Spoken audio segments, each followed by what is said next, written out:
Үндістанда ересек ер адамдар үшін қыз баланың дүниеге келуі ең үлкен сәтсіздік деп саналады. Ал ол бала дүниеге келсе, олар барлық жерде тәтті таратып қуаныштарын білдіреді. Бір ер адам қатты бақытсыз болды, оның әйелі қатарынан 3 қызды өмірге әкелді. 4-ші баласы ол болсын деп, ол ауылдағы барлық білгірлерден көмек сұрады. Босану сәтінде бүкіл ауыл оның үйіне жиналды. Барлығы ол бала болуына үміттенді. Алайда нәтиже күтпегендей болды, тағы да қыз. Әкесі үнсіз қалды. Оның осылай ұлды болуды армандауының себебі, 19 жасында ол ел чемпионы атанған кәсіби балуан еді. Алайда әкесі оны күресті тастап, ауылда егіншілікпен айналысуға мәжбүрледі.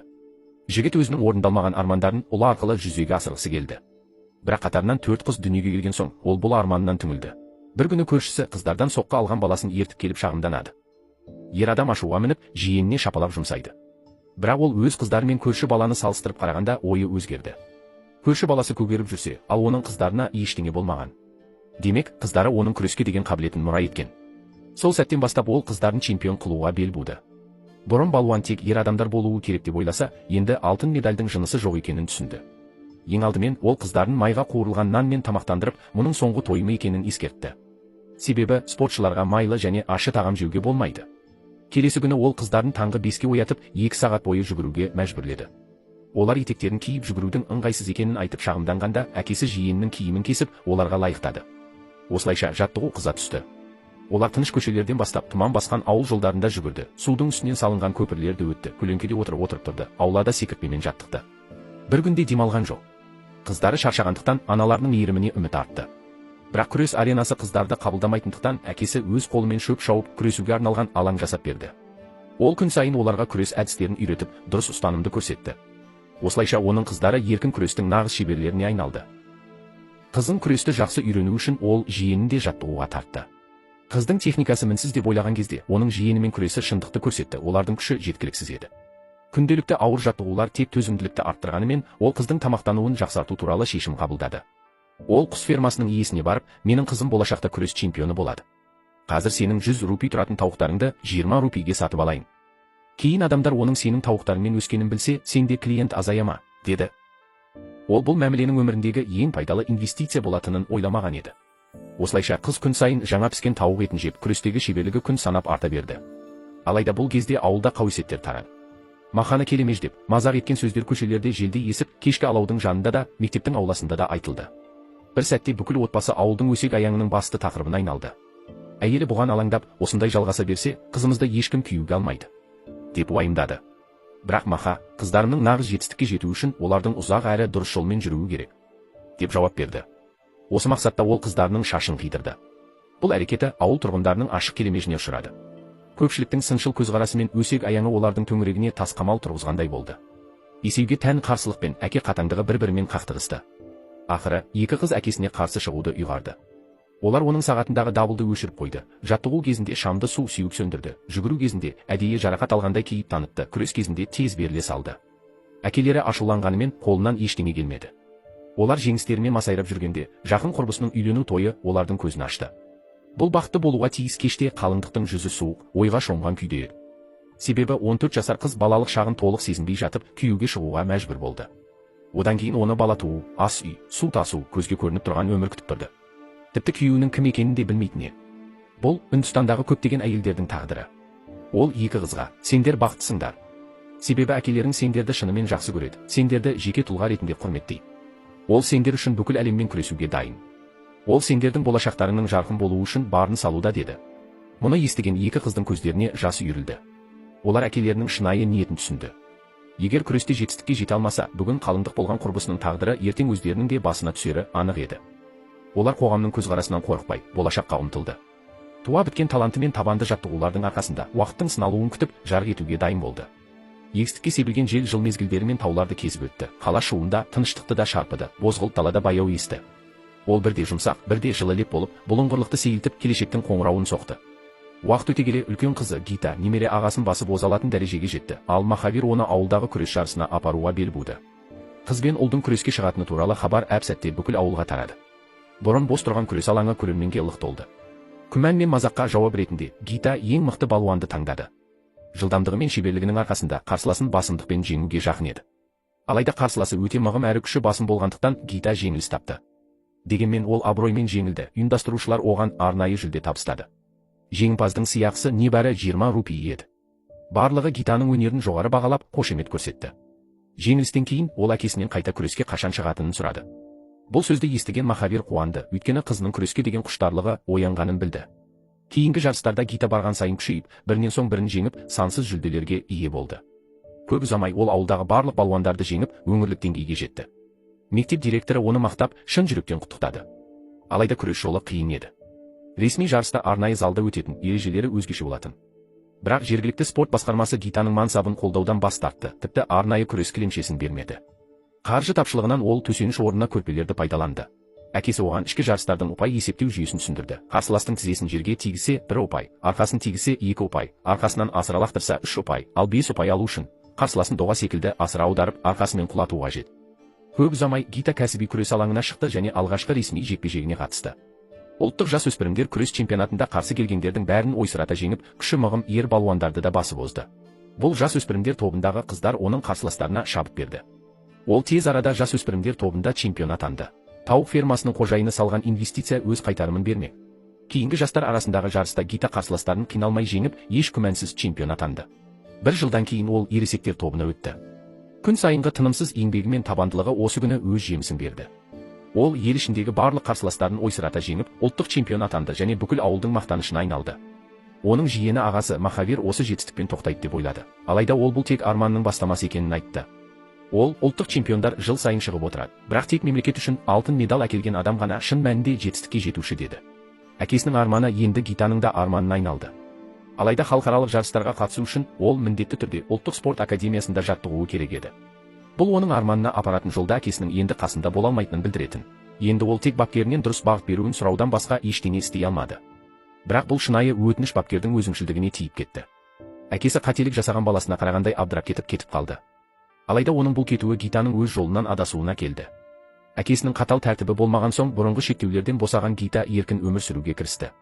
Ол құрбыларымен бірге жұлдыздарға еліктей бастады. Жас жүрегін махаббатқа бөліп, тыйым салынған қуырылған бәліштерді жеді. Ол өз келбетіне көңіл бөліп, түстік ләззаттар іздеді. Демалыс кезінде үйіне оралғанда анасының таңданысына ол, әкем үнемі қателесіп келді. Нағыз жаттығу еркін әрі көңілді болуы керек. Мен жұлдыздарға қызығып, кино көріп, фастфуд жесем де, әлі де елдің ең мықты балуанымын және халықаралық жарысқа жолдама алдым деді. Қанаты қатайған қызын көрген Махавир тек жарайды деп қана жауап бере алды. Келесі күні Гита қарындасы Бабитаны күресіп үйретіп жатқанын көрді. Өзіне деген сенімі артқан ол әкесінің әдістері ескіргенін айтты. Мұны естіген Махавир ашуланып, қызының жаңа тәсілін көрсетуін сұрады. Бірақ Гита бір соққымен әкесі тарапынан оңай жеңілді. Бұл оның намысына тиді, сондықтан ол дайын болмадым деп әкесімен ресми түрде күресуге бел буды. Күрес басталғанда Махавир басымдыққа ие болды. Ақыры қартай бастаған денесі жастықтың қуатына төтеп бере алмады. Түнде Бабита әпкесіне, әкем саған емес, уақытқа жеңілді. Оның әдістері әлі де өз маңызын жойған жоқ деді. Алайда мақтаншақ Гита бұл сөзге мән бермеді. Келесі күні ол бұл үйден ерте кетті, тіпті әкесімен қоштасуға да уақыт бөлмеді. Қызын алыстап бара жатқанын көріп, әкесінің жүрегінде түсініксіз мұң мен уайым пайда болды. Ол уақыттың әділетсіздігін және өз дәрменсіздігін сезінді.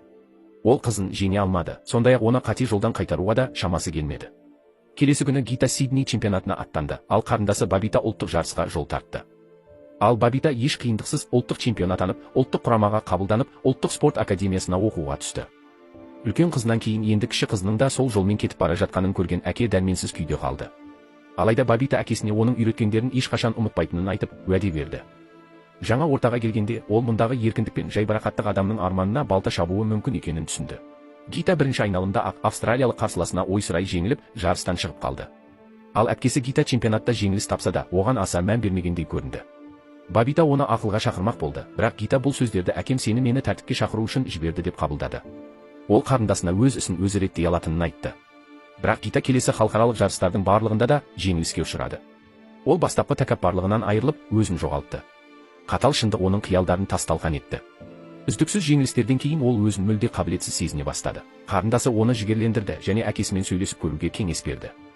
Ал әкесі болса, телефонның ар жағында үнсіз күтіп отырды. Гитаның жылаған даусын естігенде, ол да көз жасына ерік берді. Жандағы бар ашуы мен реніші сол жылаған үнмен бірге еріп кетті. Келесі күні Гита шашын қиып, алдағы жарты жыл бойы достастық ойындарына дайындалуға кірісті. Бірақ бапкері оны 51 салмақ дәрежесінде күресуге мәжбүрлемек болды.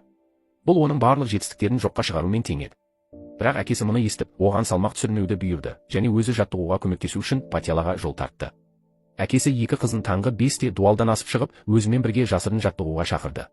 Ол Гитаға жасырын түрде тамақ беріп, оның салмағын сақтауға көмектесті. Осылайша қатал жаттығулар қайта басталды. Адам ешкім елемейтін жалғыздыққа шыдай алғанда ғана алыстағы арманға лайық болады дегендей, айлар бойы үздіксіз еңбектің нәтижесі уақыт өте келе өз жемісін бере бастады. Алайда олардың таңертең дуалдан асып жаттығатыны туралы команда мүшелері жаттықтырушыға айтып қойды. Сонымен қатар, бір ай ішінде Гитаның салмағы да өзгермеді. Бұған ашуланған бапкер әпке қарындасты командадан шығару туралы ұсыныс жасады. Бірақ әкесі барлық кінәні өз мойнына алды. Ол, бұл балалар тек бір қателік жасады деді. Олардың жалғыз қателігі ессіз әкесі бар болғаны деді ол. Ол бүкіл өмірін елге алтын медаль әкелуге арнаған еді. Содан кейін ол екі қыздың жетістіктері мен қиындықтарын жазған күнделігін алып шығып, шын жүректен кешірім сұрады және Гитаның міндетті түрде алтын алатынына уәде берді. Комитет шешім шығарып, оларға соңғы мүмкіндік берді, бірақ әкесінің академияға кіруіне тыйым салынды. Алайда ол жарыс видеоларын зерттеп, қателіктерді қашықтан түзету арқылы жаттығуды жалғастырды. Нәтижесінде Гита жетілдіріліп, халықаралық турнирге жолдама алды. Достастық ойындары басталғанда жаттықтырушы оған қорғаныс тактикасын қолдануды тапсырды, ал әкесі шабуылға шығуды талап етті. Гита әкесінің кеңесін тыңдап, жартылай финалға өтті. Бірақ бұл жаттықтырушының оған деген өшпенділігін күшейтті. Финалға шығар алдында ол әкесінен тактика сұрады, бірақ әкесі оған сенім мен ерік жігер ғана жеңіске жеткізетінін айтты. Күміс жүлде ұмытылады, ал алтын тарихта қалады деді ол. Гита бұл сөздерден кейін қорқынышын жеңіп, шешуші шайқасқа дайындалды. Жаттықтырушы әкесін қара бөлмеге жауып тастады, ал Гита трибунада әкесін көрмеген соң абыржып қалды. Бірақ ол өзіне келе сала, қарсыласын басынан асыра лақтырып, алғашқы 3 ұпайын алды. Ол қарсыластың әлсіз тұсын іздеп, шабуылын жалғастырды. Осылайша Гита күтпеген жеңіске жетті.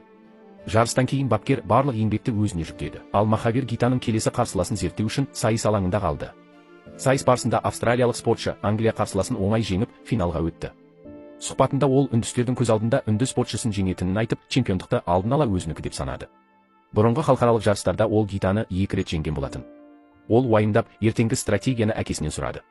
Бірақ мұндай мықты қарсыласты жеңу үшін тек жеңіске деген сенім қажет еді. Әкесі, егер күміс алсаң, сені біртіндеп ұмытады. Ал егер алтын алсаң, сен тек үлгі ғана емес, үнді әйелдерінің көтерілуіне жол ашатын алғашқы тұлға боласың. Ертеңгі жеңіс тек сенің ғана жеңісің емес, бұл барлық езілген үнді әйелдерінің жеңісі деді. Осы сөздерді естігенде Гита енді қорықпады, оның көздері сенімге толды. Финалдық сайыс басталар алдында Махавирді кек сақтаған бапкер қараңғы бөлмеге қамап қойды. Оның есігіндегі шыны Қытайда жасалғандықтан, қанша соқса да сынса да сыза түспеді, тіпті телефонда байланыс ұстамады. Әкесін көрмеген Гита таңғалды, бірақ жарыстың басталуына аз қалғандықтан көп ойлануға уақыты болмады. Бұрын оны жеңген қарсыласы Гитаны менсінбей, тым еркін сайысқа шықты. Қорғаныс кезінде Гита қарсыласын көтеріп лақтырып, 3 ұпай алды.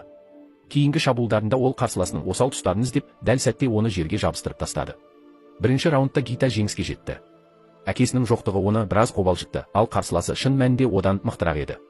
Екінші раундта ол қарсыласынан үнемі қысым көріп, соңғы секундтарда ауыр соққыға ұшырап, раундты жеңіспен аяқтады. Алайда бұл сәтсіздік оны қайта жігерлендірді. Үшінші шешуші раундта австралиялық спортшы бірден шабуылдап, Гитаны алаң сыртына лақтырып, 3 ұпай алды. Кейін қорғанысындағы қателікті пайдаланып, тағы бір ұпай еншіледі. Жеңіс тарасы қарсыласына қарай ауысты. Гита бар күшін жинап, қарсыласын лақтырып, 1 ұпай қайтарды, бірақ қарсыласы да оған қатты соққы жасады. Қазір қарсыласы матч пойнтта тұр, ал уақыт өте аз қалды. Осы сәтте суға батқандағы оқиға есіне түсті. Қалған 22 секундта 5 ұпай алып, жеңісті тартып алу мүмкін емес сияқты еді, бірақ әкесінің бұрынғы үйреткен сабақтары есінде жаңғыра бастады. Қалған 22 секундта 5 ұпай жинап, ойынды өз пайдасына шешу мүмкін емес дерлік, бірақ мүмкіндіктің мүлде жоқ деуге де болмайды.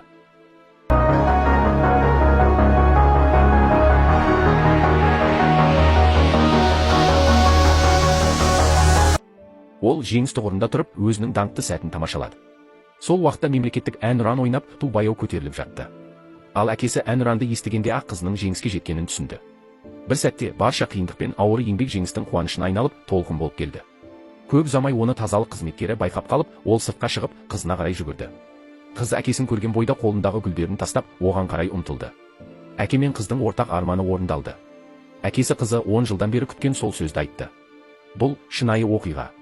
Ал достастық ойындарындағы алтын медаль тек аңызға айналған жолдың бастауы ғана. Әуелде елеусіз қалған ауылдың қарапайым қызы енді әлемге әйгілі күрес чемпионына айналды. Бұл тек жеке өзгеріс қана емес, сондай-ақ Үндістандағы көптеген әйелдердің теңдік пен бостандыққа ұмтылысының бастауы болды. Фильмде әкенің қатаң тәртібі көпшілік тарапынан сынға ұшырады. Біреулер оны балаларының таңдау құқығын тартып алды деп айыптады. Бірақ шын мәнінде солай ма? Сол кездегі Үндістанда ерлер мен әйелдер арасындағы теңсіздік пен қатал әлеуметтік жүйе билік құрған уақытта көптеген әйелдер тіпті өз күйеуін таңдауға да құқығы болмаған. Олардың таңдау еркіндігін шектеген әкесі емес, қоғамдағы әділетсіздік еді. Керісінше, оның іс-әрекеті қызына өз өмірін басқару мүмкіндігін сыйлады. Бұл оқиғадан табандылық пен еңбектің жеңіске жеткізетінін, әлеуметтік шектеулерге қарсы күрестің маңызын, ата-ананың қолдауы үлкен мүмкіндік сыйлайтынын және әркім өз жолын табуы керек екенін түсінеміз. Ешқашан берілмеу жетістікке жетудің басты кілті.